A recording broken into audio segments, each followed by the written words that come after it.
नमस्ते स्टूडेंट्स। आज के वीडियो में हम अध्ययन करने वाले हैं मानव जनन के अंतर्गत निषेचन की प्रक्रिया और उसके पश्चात देखेंगे भ्रूण का विकास कैसे होता है। तो हम जानते हैं कि निषेचन की प्रक्रिया क्या होती है। जब नर युग्मक और मादा युग्मक जो होते हैं इनका संयुग्मन होता है तो इस क्रिया को कहा जाता है क्या, निषेचन की प्रक्रिया। और इस प्रक्रिया के द्वारा बनता है एक द्विगुणित संरचना। इस द्विगुणित संरचना को कहा जाता है युग्मनज। तो यहाँ पर मानव जनन की प्रक्रिया हो रही है, इसीलिए नर युग्मक क्या हो जाएगा, यहाँ पर शुक्राणु होगा और मादा युग्मक जो होगा वह क्या होगा, अंडाणु होगा। इस प्रकार दोनों के संलयन से जो संरचना बनेगी युग्मनज, यही युग्मनज जो होगा वह विकसित होकर के भ्रूण बनेगा और भ्रूण से यह एक पूर्ण विकसित शिशु के रूप में स्थापित होगा। मनुष्य में निषेचन की प्रक्रिया जो होती है वह मादा के अंडवाहिनी में होती है। यहाँ पर निषेचन की प्रक्रिया के लिए बहुत सारे जो शुक्राणु होते हैं वह तैरते हुए पहुंचते हैं।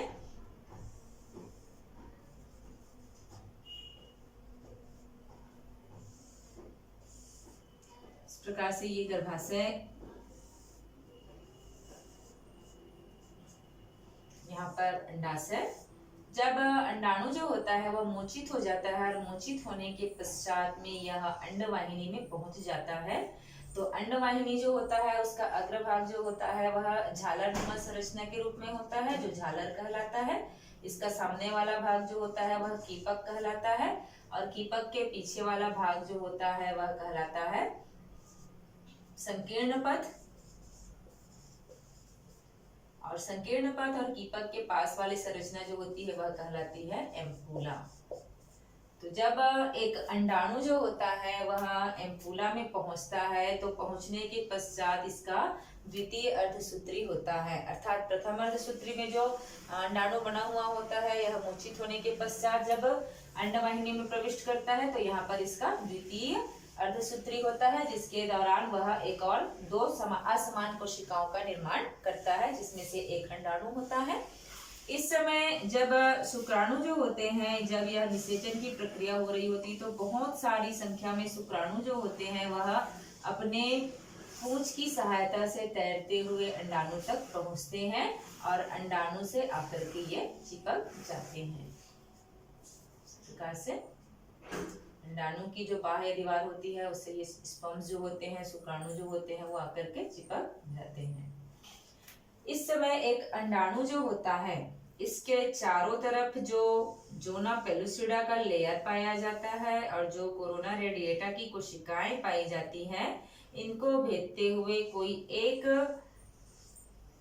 शुक्राणु जो होता है, कोई एक शुक्राणु जो होता है वह इस अंडाणु से चिपक जाता है और उसके पश्चात में जो जोना पेलुसिडा वाला लेयर होता है, इस लेयर के द्वारा कुछ ऐसी परिवर्तन किए जाते हैं, इस स्तर के द्वारा कुछ ऐसे बदलाव किए जाते हैं जिसके कारण कोई एक शुक्राणु ही एक अंडाणु के साथ संलयन की क्रिया कर सकता है और अन्य शुक्राणु जो होंगे वह निषेचन की प्रक्रिया के लिए उपयोगी नहीं हो पाएंगे। इस प्रकार जोना पेलुसिडा सुनिश्चित करता है कि एक अंडाणु के साथ केवल एक शुक्राणु का निषेचन हो सके। अंडाणु की दीवार से चिपकने के पश्चात एक शुक्राणु जो होता है इसका जो अग्रभाग होता है, इसका जो एक्रोसोम होता है उसके द्वारा विभिन्न प्रकार के रासायनिक पदार्थों का स्त्रावण किया जाता है।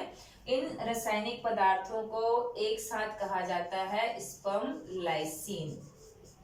इस पदार्थ में बहुत सारे एंजाइम होते हैं, ऐसे एंजाइम जो कोरोना रेडिएटा की कोशिकाओं को, जोना पेलुसिडा की कोशिकाओं को और अंडाणु की जो पारदर्शी और अंडाणु की जो प्लाज्मा झिल्ली होती है उसको भेदते हुए इस शुक्राणु के हेड को, उसके शीर्ष भाग को यहाँ तक पहुंचने में सहायता करती है। इस प्रकार से एक शुक्राणु जो होते हैं वह स्पर्म लाइसिन के सहायता से वह अंडाणु के चारों तरफ की दीवारों को भेदते हुए उनके कोशिका द्रव्य तक पहुंच जाता है और उसके पश्चात में एक शुक्राणु का जो केंद्रक होता है वह जो अंडाणु के केंद्रक है उसके साथ संयुग्मन कर लेता है और संयुग्मन करके ये बना लेता है एक द्विगुणित रचना जो कहलाता है फिर युग्मनज। इस प्रकार जब निषेचन की प्रक्रिया होती है तो शुक्राणु और अंडाणु मिलकर के जो युग्मनज बनाते हैं।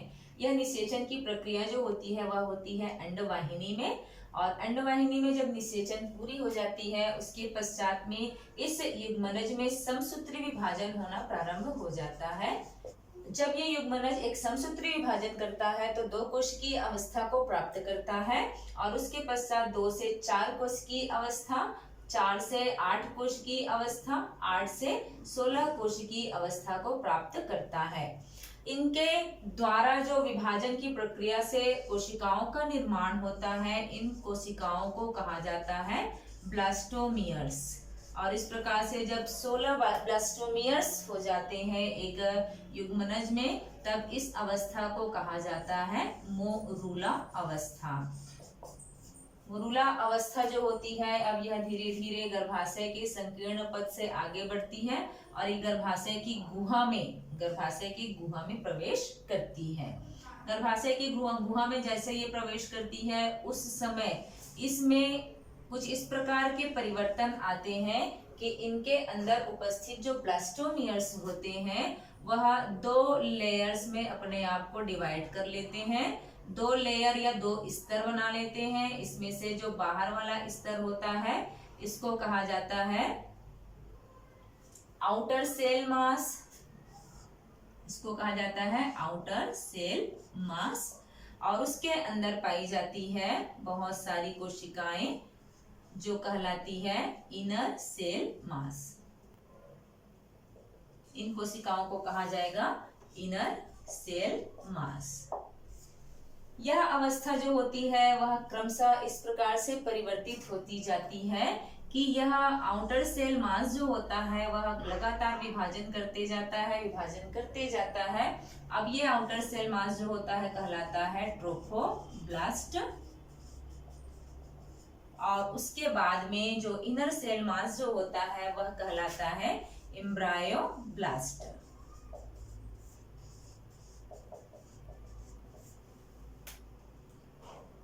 तो ये ट्रोफोब्लास्ट की कोशिकाएं जो होती हैं ये क्रमशः इस प्रकार से विभाजन करती जाती हैं कि इनके बीच में एक रिक्त स्थान बन जाता है, एक गुहा का निर्माण हो जाता है और इनर सेल मास की सभी कोशिकाएं जो होती हैं वो एक और एकत्र हो जाती हैं। इस प्रकार से इनर सेल मास की सभी कोशिकाएं एक और एकत्र हो जाती हैं और बीच में एक रिक्त स्थान बन जाता है, और ये रिक्त स्थान जो होता है वो कहलाता है ब्लास्टोसील। ये ब्लास्टोसील जो होता है गुहा के रूप में बनता है और इस गुहा के बन जाने के बाद में ही आउटर सेल मास को ट्रोफोब्लास्ट और इनर सेल मास को एम्ब्रायोब्लास्ट कहा जाता है। अब इस अवस्था को ब्लास्टुला अवस्था कहा जाता है और इसी ब्लास्टुला अवस्था में ही यह गर्भाशय की दीवार में अपने आप को स्थापित करता है। ब्लास्टुला अवस्था में ही यह गर्भाशय की दीवार में स्थापित होता है, जिसको अंतररोपण कहा जाता है। जब ब्लास्टुला का निर्माण हो जाता है तो जब ये गर्भाशय की दीवार पर अंतररोपित होता है तो उस समय इस ब्लास्टुला इस संरचना में इसकी बाहरी सतह पर एक संरचना का विकास होता है, एक झिल्ली का विकास होता है। इसकी बाहरी सतह पर जो झिल्ली बनती है वह झिल्ली जो होती है वह कहलाती है कोरियन या जरायु भी कह देते हैं इसको, कोरियन या जरायु। इस जरायु के अंदर भी एक और झिल्ली का निर्माण हो जाता है। इस झिल्ली को कहा जाता है एमनियन। एमनियन की झिल्ली जो होती है उसके भीतर जो पदार्थ भरा होता है, एक द्रव भरा हुआ होता है, इस द्रव को कहा जाता है एमनियोटिक द्रव। एमनियोटिक द्रव जो होता है इसी द्रव में ही जो एम्ब्रायोब्लास्ट की कोशिकाएं होती हैं वह अपने आप को विकसित करती है और एक भ्रूण का विकास करती है। तो जब ये गर्भाशय की दीवार पर अपने आप को स्थापित करते हैं तो उस समय इस कोरियन से कुछ अंकुर, कुछ इस प्रकार की संरचनाएं विकसित होती हैं जो उंगलियों के समान प्रवर्त के रूप में इस प्रकार से निर्मित होती जाती है। अर्थात उंगलीनुमा संरचनाएं इसमें बनती जाती है कोरियन वाले भाग में। इन उंगलीनुमा संरचनाओं को कहा जाता है जरायु अंकुर या कोरियन अंकुर। ये कोरियन अंकुर जो होते हैं यही गर्भाशय की दीवार पर अपने आप को इस प्रकार से स्थापित करते हैं। यहाँ पर गर्भाशय का जो एंडोमेट्रियम होता है इनमें इसको एंडोमेट्रियम में भी इसी प्रकार के उभार निर्मित होते जाते हैं और इस उभार के द्वारा ही ये एंडोमेट्रियम की दीवार के साथ में संपर्क स्थापित करते हैं। तो इस प्रकार से जब गर्भाशय की एंडोमेट्रियम जो होती है उनमें जो उभार होते हैं और जरायु अंकुर जो होते हैं इनके बीच में एक विशेष संबंध स्थापित होता है, एक जोड़ बनता है और इसी जोड़ को जाना जाता है अपरा के नाम से। इसको अपरा या प्लेसेंटा के नाम से जाना जाता है। अपरा या प्लेसेंटा जो होता है वह एक ऐसा जोड़ होता है, एक ऐसा संबंध होता है जो जरायु अंकुर से और गर्भाशय के एंडोमेट्रियम से और यहाँ पर पाए जाने वाली मातृ ऊतकों से मिलकर के बना हुआ जोड़ होता है। यह संबंध जो होता है इसके द्वारा एक विकसित हो रहा भ्रूण जो होता है वह माता से अपने आप को स्थापित करके पोषण प्राप्त करता है, क्योंकि इनको विकसित होने के लिए जो जो पोषक पदार्थों की आवश्यकता होती है वह अपने माता के रक्त से ही प्राप्त करता है। इस प्रकार अपरा जो होता है या प्लेसेंटा जो होता है वह विकसित होता है। प्लेसेंटा के बनने के पश्चात एक विकसित हो रहे भ्रूण के साथ में एक लंबी नली का निर्माण हो जाता है और ये नली जो होती है वो अपरा के मध्य भाग से और विकसित हो रहे भ्रूण के नाभि से आकर के जुड़ी हुई होती है। अर्थात इसका एक सिरा जो होगा वो अपरा के मध्य भाग में जाकर जुड़ेगा और दूसरा सिरा जो होगा वह एक विकसित हो रहे भ्रूण के नाभि से जाकर जुड़ता है और इस जोड़ को कहा जाता है नाभि नाल। इसी नाभि नाल के माध्यम से एक विकसित हो रहा शिशु जो होता है, भ्रूण जो होता है वह माता से पोषण को प्राप्त करता है। इस प्रकार जब एक ब्लास्टुला जो होता है वह गर्भाशय की दीवार में अपने आप को स्थापित कर लेता है, उसके पश्चात जब अपरा का विकास हो जाता है तो अपरा के द्वारा बहुत सारे हार्मोनों का स्त्रावण किया जाता है। इन हार्मोनों के स्त्रावण के कारण जो अंडाशय जो होता है उसका जो कार्पस ल्यूटियम जो होता है, कार्पस ल्यूटियम जब अंडाणु विमोचित हो जाते हैं तो उसके पश्चात में जो ग्राफियन फॉलिकल शेष रह जाता है वह कार्पस ल्यूटियम कहलाता है। कार्पस ल्यूटियम जो होता है उसके द्वारा प्रोजेस्टेरॉन हार्मोन का स्त्रावण किया जाता है और ये हार्मोन जो होता है वह गर्भाशय की दीवार के लिए, इनकी मरम्मत के लिए आवश्यक होता है और जब तक वो हार्मोन स्रावित होता रहता है तब तक दूसरे अंडाणु का विमोचन नहीं हो पाता है। अर्थात जब तक यहाँ पर गर्भता की स्थिति होती है तब तक दूसरा अंडाणु विमोचित नहीं होता है और इस स्थिति को कहा जाता है सगर्भता या गर्भ धारण करना और इस प्रकार की महिला जो होगी वो कहलाएगी गर्भवती महिला।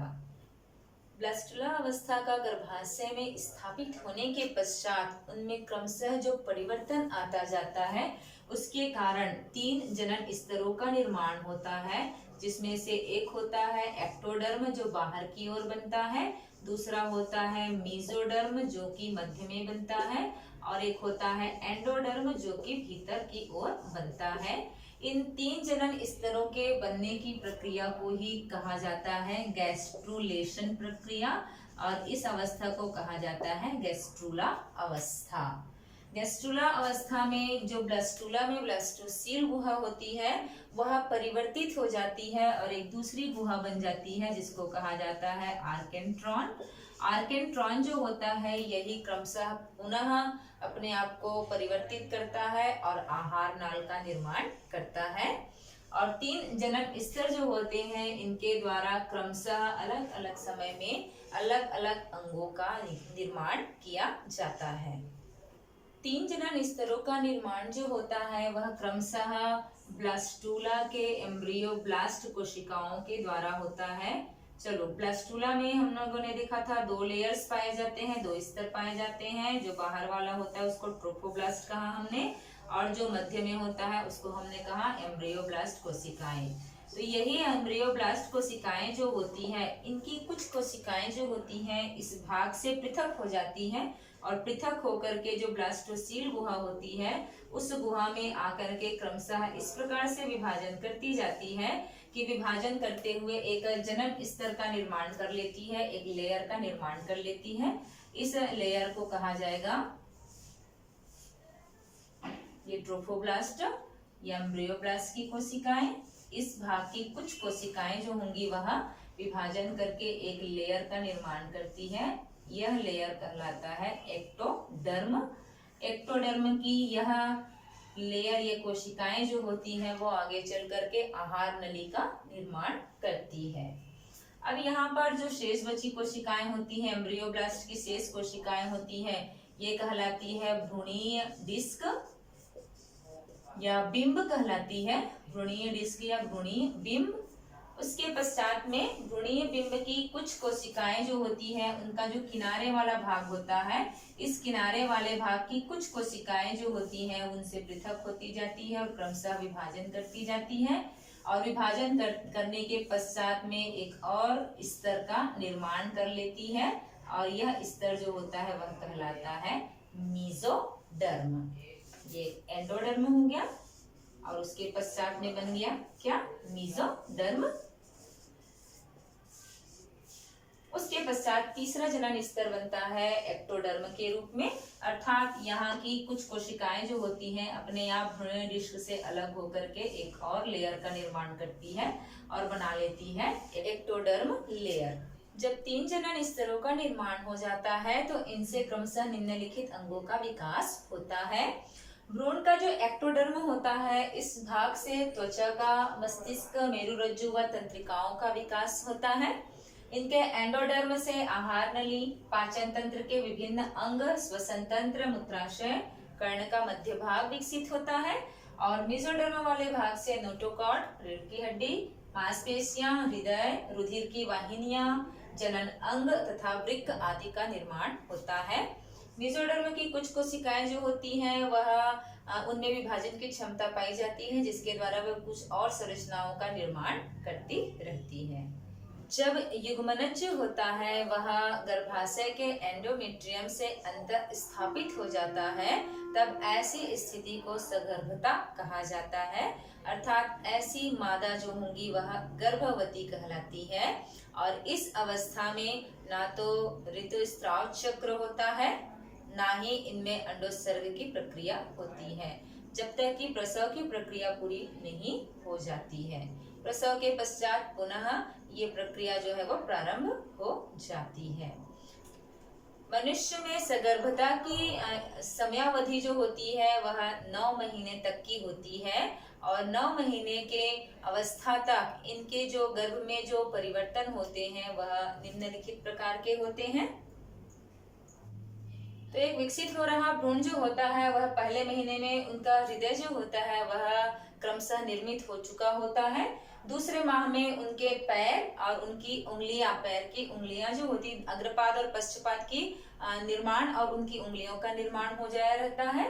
पहले से लेकर के तीसरे माह तक एक भ्रूण में जितने भी अंग तंत्र होते हैं उनमें से लगभग जितने प्रमुख होते हैं उन सभी का विकास हो चुका होता है।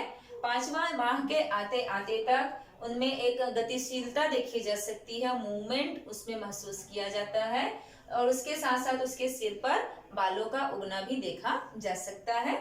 24वें सप्ताह के होते तक भ्रूण में उनके पूरे शरीर पर बाल उग आते हैं, और उनकी आंखों पर भी पलकें जो होती हैं और बरौनियां जो होती हैं वह विकसित हो जाती हैं, और पलकें जो होती हैं वो एक दूसरे से अलग अलग हो जाती हैं। 9वें महीने के अंत तक एक भ्रूण जो होता है वह विकसित हो चुका होता है और अब यह प्रसव की क्रिया के द्वारा माता के शरीर से बाहर आता है।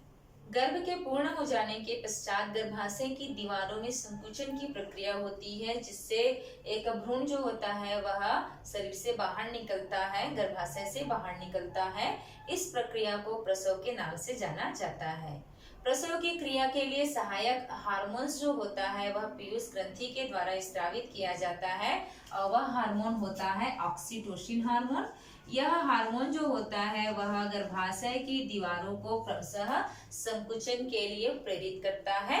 गर्भाशय का जो मध्य भित्ति होता है वह भाग जो होता है उनमें संकुचन की प्रक्रिया होती है और इसी संकुचन की प्रक्रिया के कारण ही जो गर्भाशय का शिशु होता है वह शरीर से बाहर निकलता है।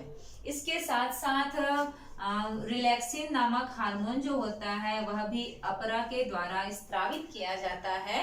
इस हार्मोन के कारण जो पेल्विक भाग होता है वहां के लिगामेंट्स जो होते हैं उनको यह ढीला बनाता है, जिसके कारण प्रसव की प्रक्रिया जो होती है वो आसानी से संपादित हो सके।